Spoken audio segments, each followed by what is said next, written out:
Приветствую, дорогие друзья! Я Галина Кудинова из города Оленегорска Мурманской области. Вот решила записать коротенький ролик о том, что вчера произошло со мной на вебинаре Георгия Константиновича «Иммунитет на страже комфорта». Мне несколько неловко, но я решила, что стоит этот ролик записать.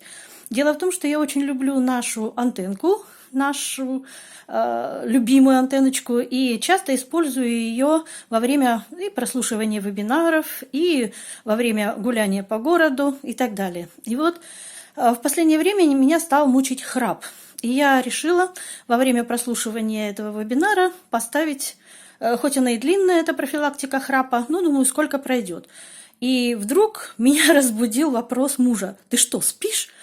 Вы знаете, я была так ошарашена. Оказывается, я уснула во время вебинара, что со мной вообще-то не бывало раньше такого. Если я занята, если я, так сказать, на уроке, то такого не происходит. Вообще-то я люблю программу «Бессонница» и ставлю ее, вот 3,5 часа, которая идет, когда мне уже, осталось мало спать времени, но нужно на следующий день быть бодрой, собранной и так далее.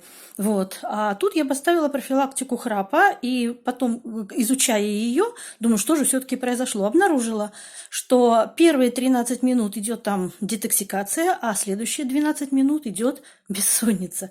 И вы представляете, насколько сработали эти частоты, что усыпили меня. То есть вот этот ролик я пишу не как оздоровительный эффект, а как доказательство того, насколько эффективно работают наши частоты. Значит, они также эффективно работают и по отношению к нашим органам, по отношению к нашим проблемам. Просто, наверное, для многих проблем нужно более продолжительное время. Поэтому воспользуйтесь, терпения вам и успеха. Всего доброго!